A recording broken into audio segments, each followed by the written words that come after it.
Glória a Deus. Aleluia, Jesus. Pai Celestial, em nome de Jesus Cristo, teu Santo Filho, Senhor.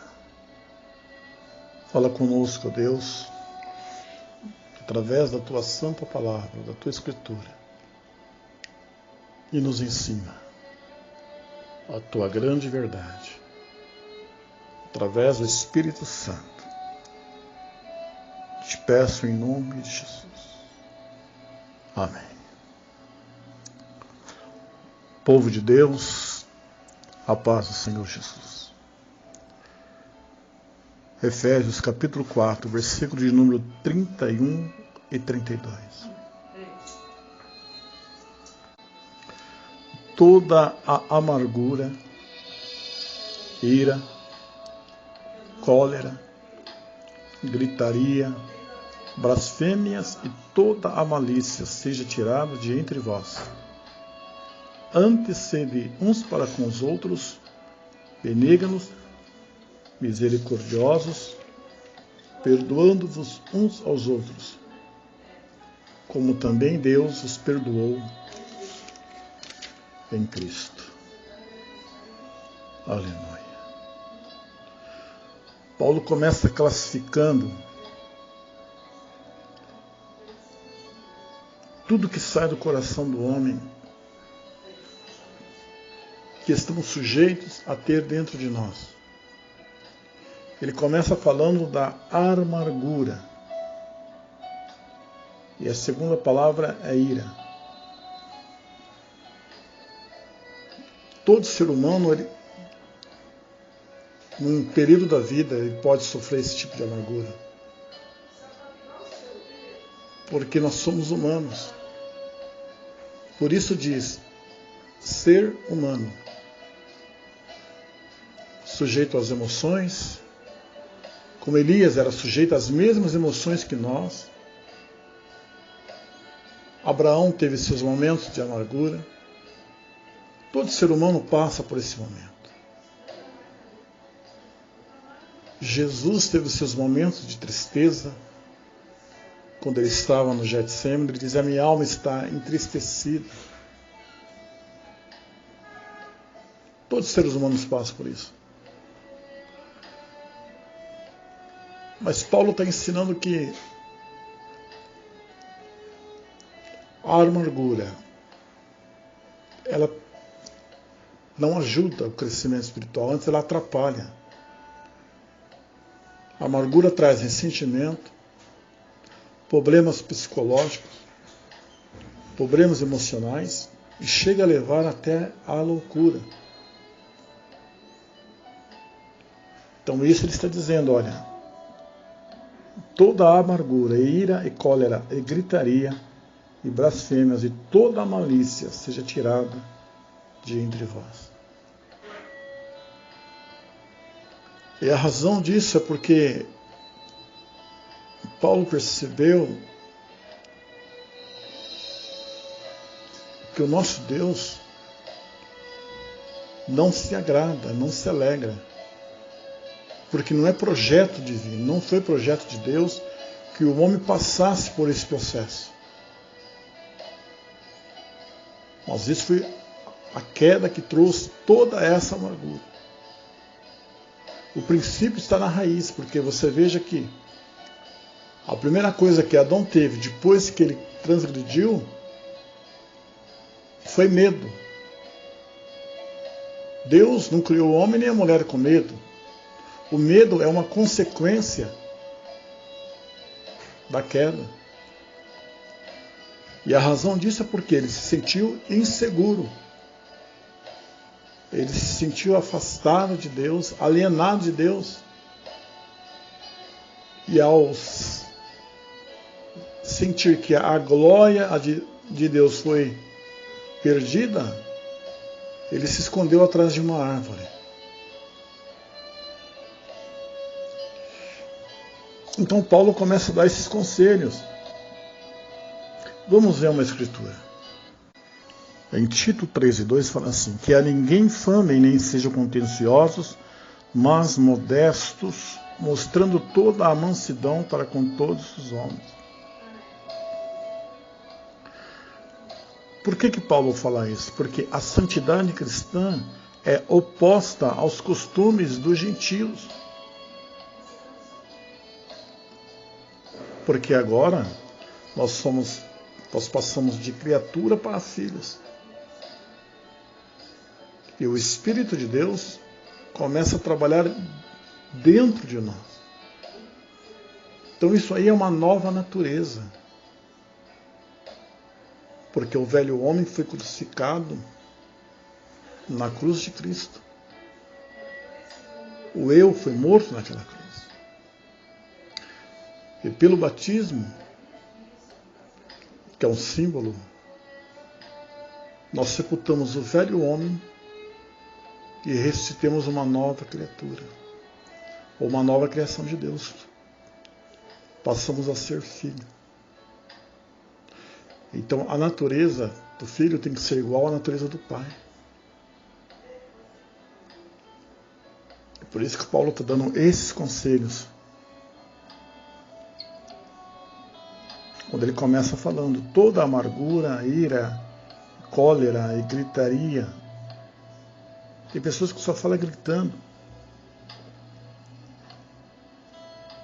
Porque se você for prestar atenção no texto, a cólera traz a gritaria. Ninguém que está irado, ou nervoso, ou colérico, ele fala de forma mansa. O maior exemplo de mansidão foi nosso Senhor Jesus Cristo. Dizem os historiadores que a mansidão de Jesus irritava de tal forma os escribas e fariseus, porque Jesus estava sendo acusado de toda a maneira, mas ele permanecia sereno, em tranquilidade, com muita calma. E isso era o quê? A graça de Deus sobre a vida dele. Alguém pode te perguntar, mas Jesus era divino? Sim, mas era humano também. De carne e osso, células e sangue, e nervos, juntas e medulas. Mas a comunhão dele com o Pai em oração, em santificação, isso é chamado, irmãos, na psicologia de autocontrole ou domínio próprio. Então Paulo está nos ensinando a termos esse autocontrole. E se nós perdemos o autocontrole?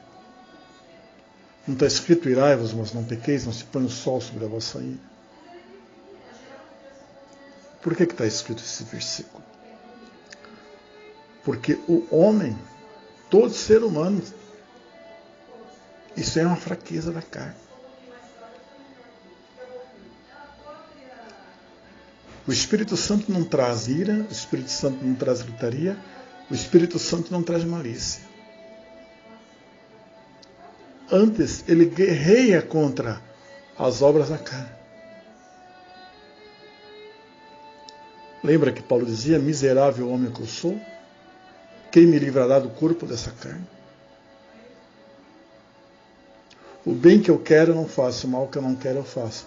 E ele disse, mas se eu não faço o bem que eu quero, então não sou eu. Mas é o pecado que habita em mim. Então, amados, enquanto nós vivermos nesse mundo, enquanto nós estivermos nesse corpo carnal, iremos lutar contra essas fraquezas. É por isso que nós temos um Deus que nos perdoa. Quer ver o versículo? Versículo 32. Antes sede uns para com os outros benignos, misericordiosos, perdoando-vos uns aos outros, como também Deus os perdoou em Cristo Jesus. Vamos ver duas escrituras. 1 Coríntios 2 e 10. 1 Coríntios 2 e 10 fala: mas Deus nos revelou pelo seu Espírito, porque o Espírito penetra todas as coisas, ainda as profundezas de Deus. Quando fala que o Espírito penetra todas as coisas, significa o quê? Ele sonda o nosso coração. E através da sondagem do Espírito Santo, a nossa consciência é iluminada, onde nós podemos santificar o templo, que é o nosso corpo, através da confissão. É por causa disso que ninguém pode entrar na oração achando que está 100% consagrado a Deus, porque o Espírito penetra todas as coisas, ele conhece e sabe. Tem um versículo na Escritura que o salmista Davi dizia para o Senhor revelar os pecados ocultos que ele nem sabia que tinha cometido.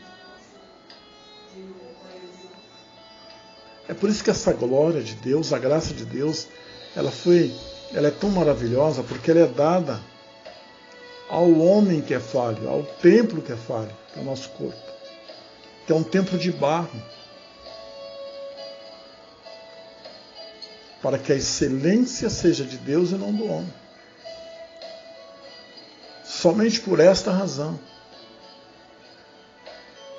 Mas nós temos que entender que a cruz de Jesus, a graça de Deus, é o que sustenta o homem.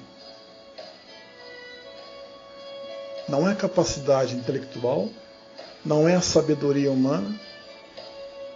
Não. O que sustenta o homem, que faz o homem andar, é a graça divina. É o que Jesus fez na cruz. É através do sangue dele que nós temos acesso à presença do eterno Deus Pai. Lembra o último versículo? De Efésios 4, versículo 31 e 32? E o 32 fala: antes seres uns para com os outros, benignos, misericordiosos, perdoando-vos uns aos outros, como também Deus os perdoa em Cristo. Então esse ensinamento é assim: se Deus me perdoa em Cristo, eu tenho que perdoar também. Porque Ele deu todo exemplo, irmão. Irmãos, de benignidade, de misericórdia e de graça e de paz. Como o nosso Pai é lindo. Como o nosso Deus é misericordioso. Como o nosso Deus é gracioso. Provê uma grande salvação para as nossas vidas. Meus irmãos, que Deus vos abençoe. Que Deus vos continue dando a graça e dando a paz. Shalom. Adonai.